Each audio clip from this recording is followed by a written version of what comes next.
A Revista Inovação entrevista Kiane Cirlei Brandão Cavalcante, doutora em Ciências na área de Química, mestre em Química Analítica, graduada em Química Industrial e licenciada em Química.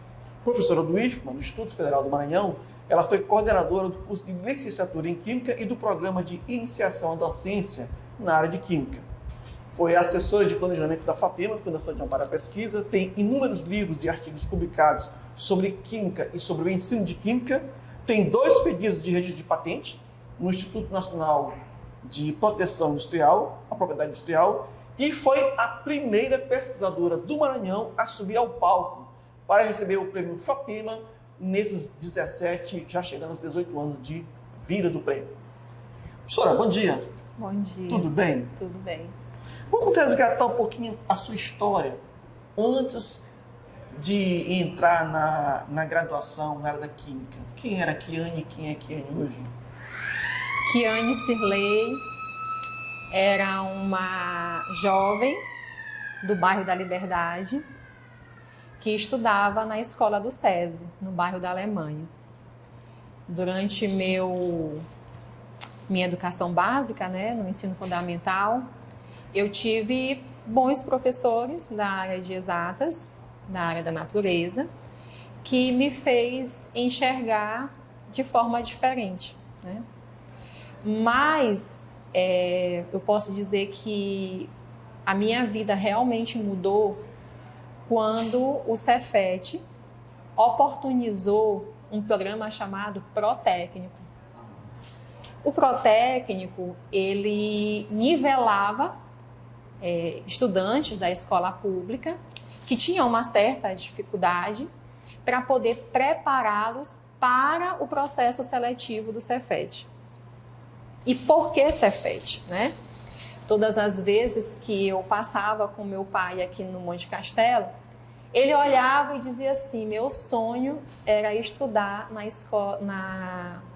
Cefet. Não.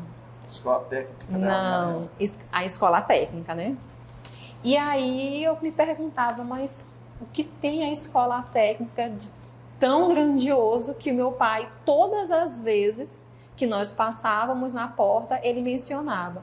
Só que eu só ouvia e guardava, Eu não fazia nenhum tipo de comentário.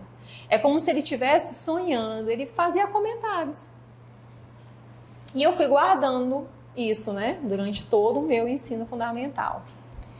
Quando surgiu essa possibilidade do Protécnico, eu disse, então, eu vou entrar. Porque para poder eu conseguir passar no seletivo, eu preciso estar no nível dos bons concorrentes. Certo. E a educação básica de uma escola pública, a gente não sabe que não é tão boa, Tem as suas deficiências. Tem as suas deficiências. Então, eu tive, fazendo o processo seletivo, Protécnico, consegui a aprovação, e ali eram somente alunos da escola pública. Nós tivemos aulas de português, matemática, desenho técnico, e realmente nos oportunizou a fazer o seletivo e ser aprovado. No curso técnico, No curso técnico curso em Química. Integrado, não é isso? Exato, ele tinha o médio e o técnico. Então, eu fiz o protécnico para poder me nivelar, subir condições suficientes para poder concorrer à vaga. E no ano seguinte, eu fiz o seletivo para o Cefet. Passei no curso técnico em Química e aí toda a minha vida mudou. Por que Química? Eu não sei te responder se o meu sonho era ser química, mas eu tive professores na educação básica, na área de ciência, que fez eu me interessar por áreas das exatas, por área da natureza. Então, ingressar no curso técnico em Química, de certa forma, eu achava que era um dos cursos na área técnica que poderia ter um perfil feminino. Por quê? Porque lá na minha, vamos dizer assim, na minha própria família, tinha os questionamentos. Mas por que tu vai estudar no Cefet? Mas é só curso de homem. Porque isso foi mais ou menos que ano? 96. Na verdade já tinha uma transição, Porque a escola técnica era masculina. E aí, oportunizar o curso da Química abriu as portas, né, para um grupo mais feminino. Então, de certa forma, a escolha do curso técnico em Química foi por conta dessa reclamação que eu fui criada, vamos dizer assim, né, regida, de que curso da área técnica é para homem. Então, qual o curso que você vai fazer? Então, vamos fazer Química, né? Que talvez eu tenha contatos com outras meninas que tenham esse perfil. Mas quando eu cheguei no Cefet, eu percebi que não existia essa diferença. Sim. Essa diferença era lá fora. As pessoas fazendo restrição de que áreas exatas é para homens. Não, aqui no Cefet você era tratado da mesma forma. E após o curso técnico no Cefet, você foi para a graduação em Química na UFMA, não é isso? Foi. Então, o Cefet, ele me deu uma nova visão de que a educação básica, ela também pode ser o seu preparo para a sua vida profissional, né? Primeiro, eu tive a oportunidade de poder trabalhar na área técnica, como técnico em Química, mas foi através, vou dizer assim, da orientação da minha mãe, que disse: minha filha, trabalhar numa empresa privada, que eu tinha sido selecionada para a Vale, né? É uma mudança bastante significativa. Eu sei que nós temos condições financeiras que requer essa necessidade, mas permaneça no teu curso da graduação. Aí eu fiquei assim, meu Deus, a gente está com dificuldade financeira, me dá uma oportunidade de poder entrar como técnico e minha mãe está enxergando mais na frente. Sim. Né? Então, eu fiz a graduação em Química Industrial na UFMA, né? Por conta da minha afinidade, meu interesse pela área da Química.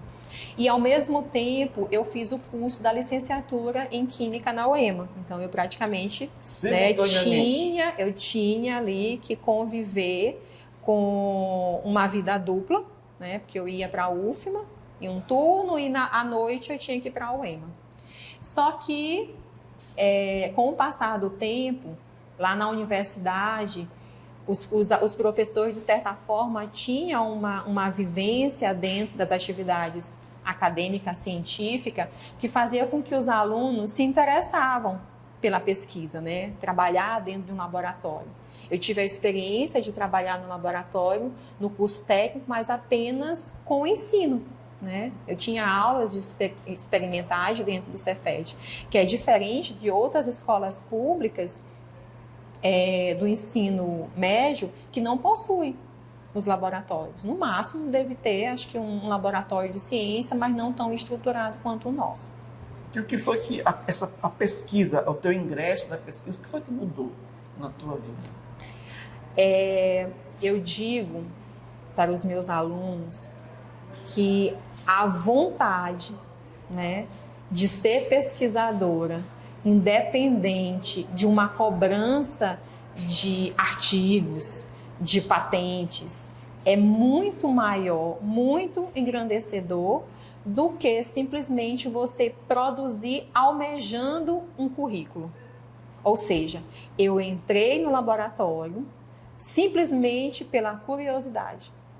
Era a curiosidade humana que estava ali crescendo dentro da jovem Kiane, interessada em conhecimento. Eu queria aprender mais o que era esse mundo da química, que eu já estava com 5 anos praticamente, né? 4 anos do técnico, mais 1 ano da graduação. E você foi a primeira pesquisadora a subir ao palco para receber o prêmio FAPEMA, né? Isso em 2005, como jovem pesquisadora. Qual é a sensação? Hoje nós estamos chegando aos 18 anos do prêmio FAPEMA. O que representa hoje ainda para você esse momento? Subir no palco do primeiro prêmio FAPEMA, para mim... O primeiro nome que foi chamado na história. Para mim é sinônimo de esperança. Paulo Freire, ele nos ensina que esperança do verbo esperar, né, de você simplesmente aguardar acontecer, não é esperança. Ele diz que é a esperança do verbo esperançar. É você ir em busca, é você aproveitar oportunidades. E essa esperança que eu me remeto é acreditar que uma jovem de um bairro da periferia, filha de uma feirante e de um operário, também consegue chegar tão quanto outros que vieram de situações mais relevantes. Né? E no período que não havia tantas políticas públicas de inclusão social. Ninguém esperava o prêmio FAPEMA.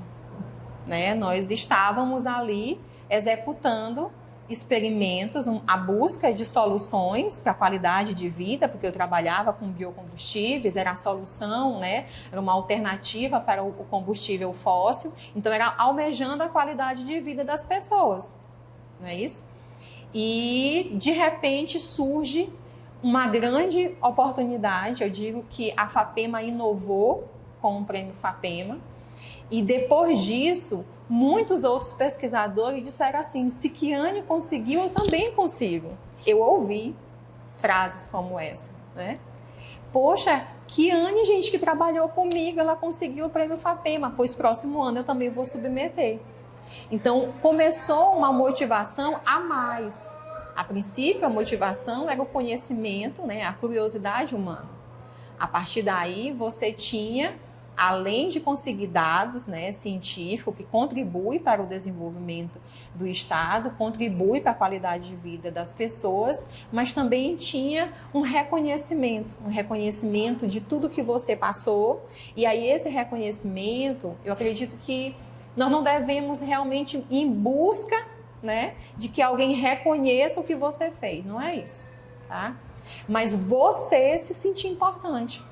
Você dizer, o meu trabalho foi importante para a comunidade, foi importante para o meu estado, foi importante para o meu país. Vamos falar um pouquinho dessa autoria de pesquisa, né, sobre o biocombustível que levou à conquista desse prêmio. Né? Como é que você desenvolveu? Como é que está na atualidade? Houve uma alteração nessa autoria de pesquisa? Nós trabalhávamos com biodiesel. Né? O biodiesel é um combustível alternativo ao combustível fóssil, oriundo de uma fonte renovável. Quais são essas fontes renováveis? Óleo de soja, óleo de babaçu, nós trabalhamos com óleo de junça, né? Que é um tubérculo aqui do nosso estado. Nós trabalhamos com óleo de mamona, que foi o meu trabalho do mestrado. Então, nós fazíamos as pesquisas encontrando outras fontes, né, que pudesse alavancar a área do biodiesel. Então, hoje, nós, em 2023, o presidente ele sancionou a autorização de até 12% da adição do biodiesel ao diesel de petróleo. Né? E com o passar do tempo, eles querem aumentar até chegar ao 15%. Então, é uma linha de pesquisa que ainda tem atualidade. Ainda tem atualidade, mas é claro, né? Hoje os carros movidos, né, a energia, eles são uma realidade já. Mas, enquanto não houver a possibilidade de fazer uma mudança total dos nossos automóveis, nossos veículos, o biodiesel ainda assim é a solução para o combustível fóssil. Sim, você trabalha num grupo de pesquisa chamado Grupo de Pesquisa de Biomassa, não é isso? Exato. Trabalha especificamente com o quê? O grupo de pesquisa biomassa, ele iniciou exatamente do IFMA. Você hoje é professora do IFMA. Eu tenho a honra sempre de falar que eu sou professora do IFMA desde 2010, mas eu sou IFMA desde 96. Eu saí do IFMA, Cefet, fui para a universidade, mas sempre com a intenção de voltar. Porque eu tinha nos professores do IFMA o meu referencial. Eu saí do Cefet com o meu conteúdo do curso técnico e tu acredita que no momento em que eu estudava algumas disciplinas do curso de Química Industrial, eu recorri ao meu material técnico, porque os professores, eles eram diferentes.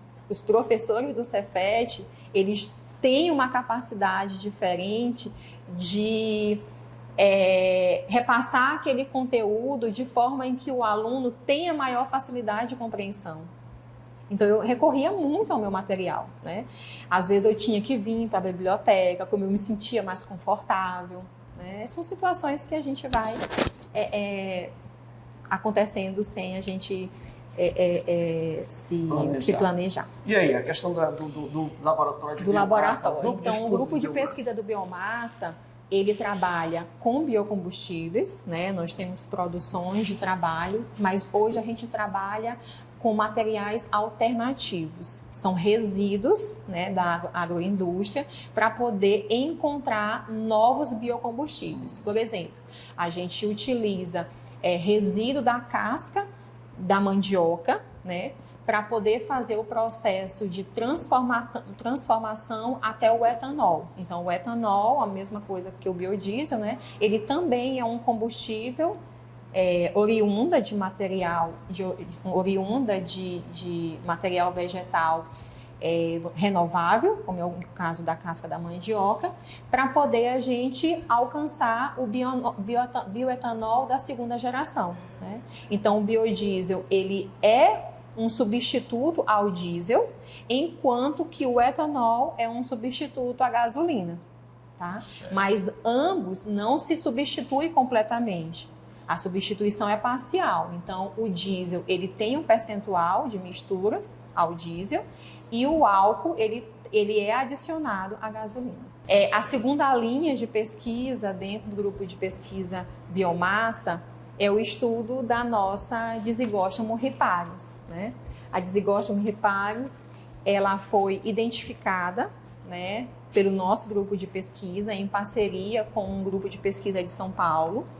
Nós encontramos nela uma alternativa larvicida como material biolarvicida às larvas do mosquito Aedes aegypti, né?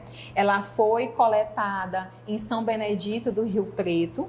É uma planta que não havia sido ainda identificada. Ela era conhecida como melosa, né? Popularmente, mas os ribeirinhas... cientificamente não estava registrada. Não, os ribeirinhas lá de São Benedito do Rio Preto chamavam ela de melosa, porque no momento em que você passa o dedo, você sente, né, um certo óleo.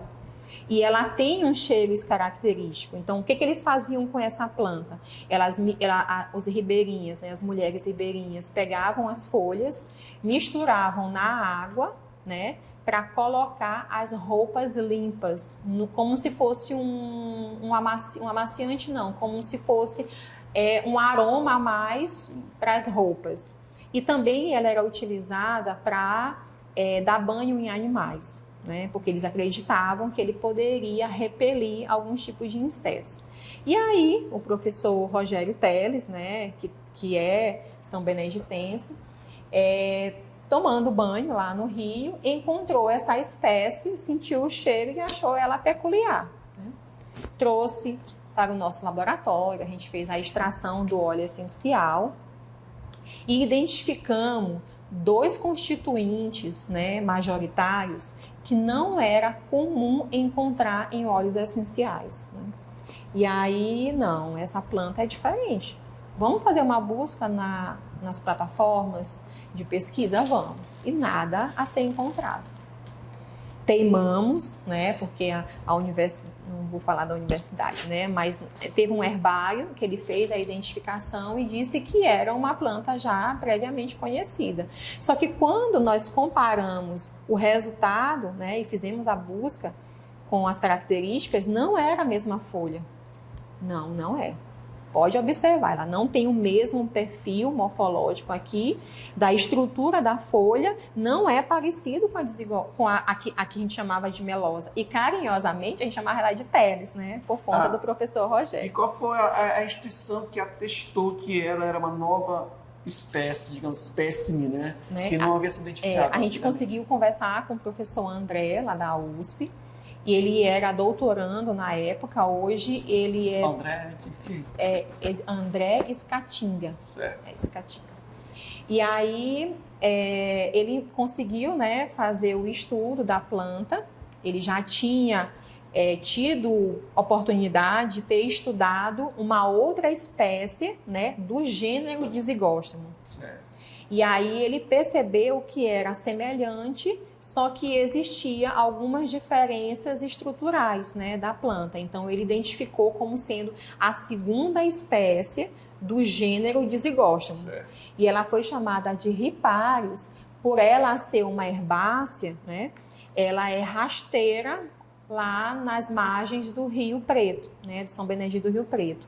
E aí ele colocou o nome ripário por conta dessas suas características peculiares, né, de comportamento dentro do seu habitat. E aí hoje tem muitos trabalhos, a gente tem 3 alunos de doutorado e 3 alunos do mestrado. Os 6, eles trabalham com a Disigóstomo riparius, cada um com uma linha de pesquisa específica.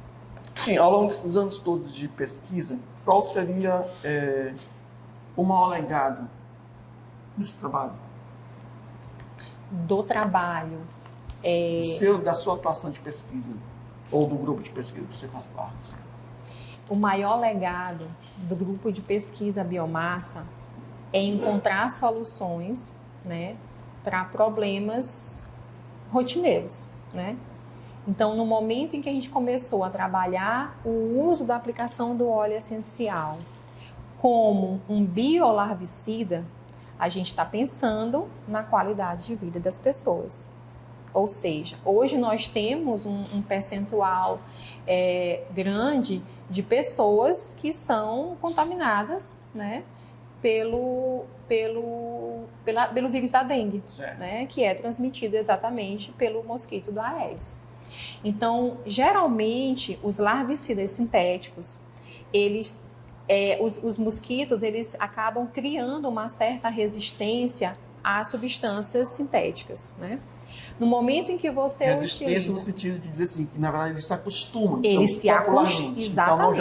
Então já não faz efeito. O mesmo efeito, né? Ele cria, o organismo dele cria uma resistência e ele não tem mais o efeito necessário. É tão provável que a gente fez um estudo recente e aí conseguimos dizer que realmente o óleo essencial, pela sua complexidade estrutural, né? Porque o óleo essencial ele não é formado somente por uma única substância, são vários metabólicos secundários, né?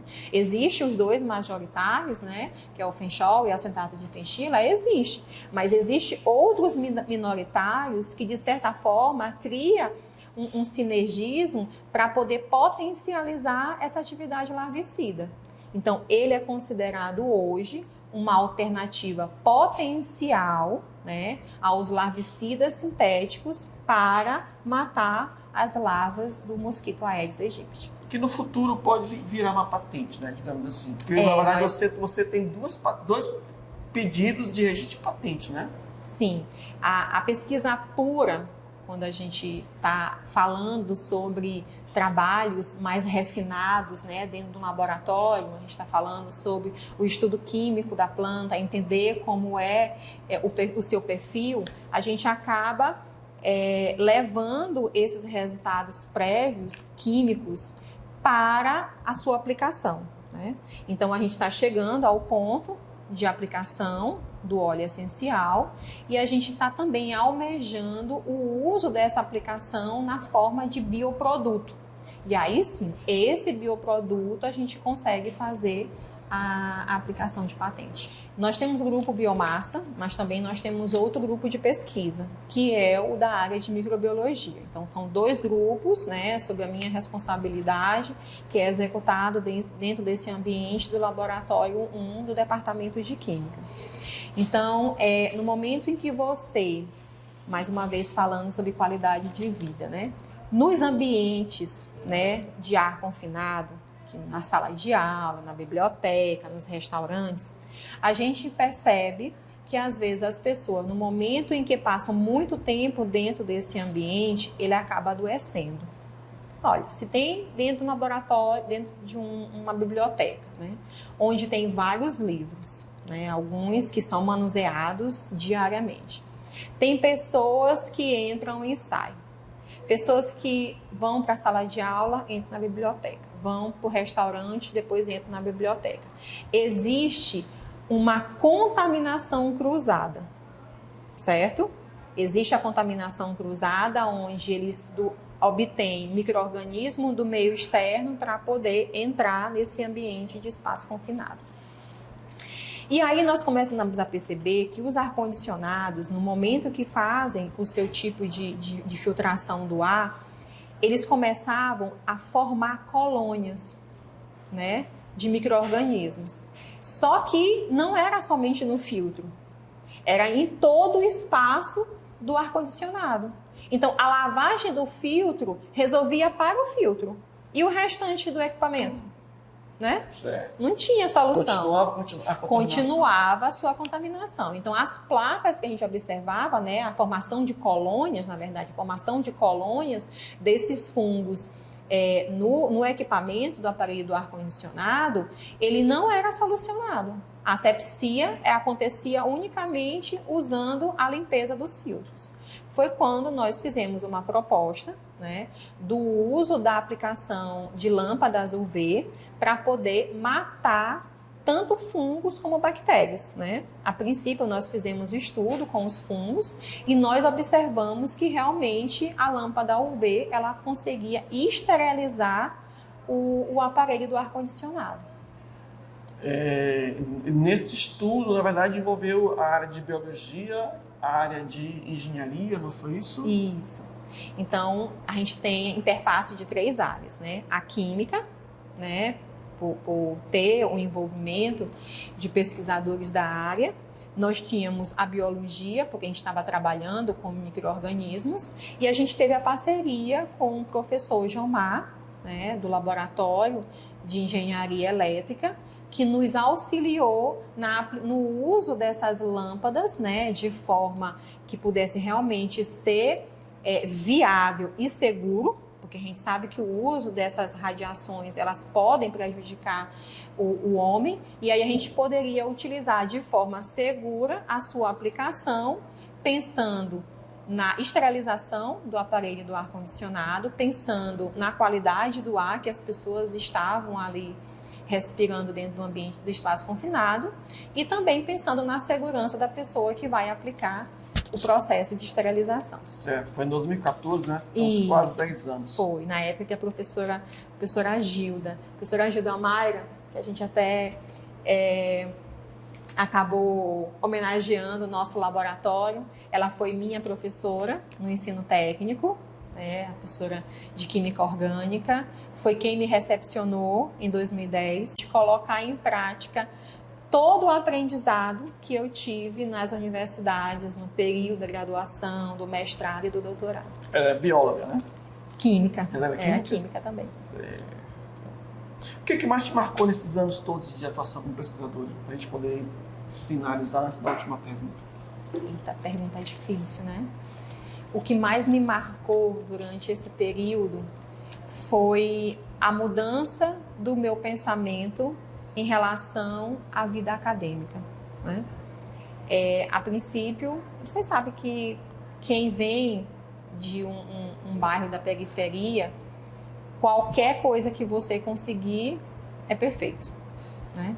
Qualquer coisa que vem é perfeito. É oportunidade. E aí eu entro da universidade, né? Olho meus professores e digo, eu posso também ser professora. Como é que eu faço? Como é que eu caminho? Qual é a trajetória que eu preciso seguir para poder chegar a ser uma professora universitária? E aí foi olhando eles, né? Participando dos grupos de pesquisa, aumentando as oportunidades, porque para poder você ingressar no IFMA, na Universidade Federal, na Universidade Estadual, você, além de experiência da área acadêmica, você precisa ter também experiência na área científica. Sim.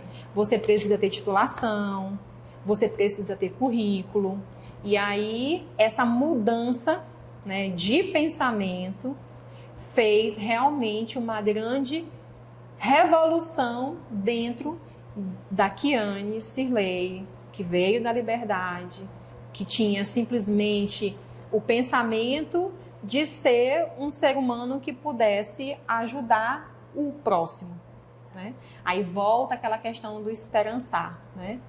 Quando você busca por soluções, quando você trabalha em prol, né, do que é melhor para o seu próximo, você também trabalha em equipe.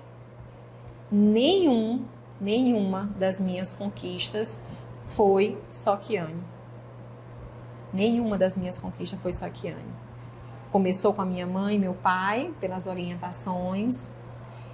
Seguiu, né, com a orientação do meu professor Fernando Carvalho, que oportunizou para que eu pudesse entrar no laboratório de biodiesel, para que eu pudesse conquistar o prêmio.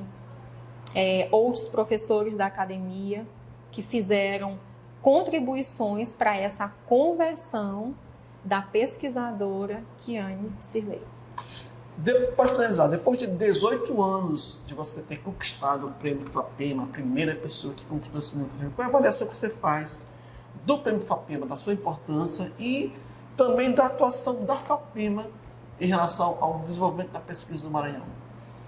A FAPEMA, ela inovou com o Prêmio FAPEMA. A princípio, nós desenvolvíamos pesquisas almejando a construção de um relatório técnico, a construção de um trabalho para ser submetido a um evento científico, né? E, claro, né, sempre pensando em artigos. Mas o Prêmio FAPEMA, ele foi um processo de transformação dentro dos grupos de pesquisa, onde os pesquisadores já pensam em soluções. Porque o Prêmio FAPEMA, ele não quer somente enxergar o potencial do pesquisador. Ele quer enxergar o potencial da pesquisa. Os resultados, os critérios de avaliação, eles foram aumentando ao ponto de colocar como sendo o potencial da sua pesquisa para o Estado como mais relevante, né? Então, você tem o reconhecimento, o pesquisador tem o seu reconhecimento, mas também tem um impacto para o Estado.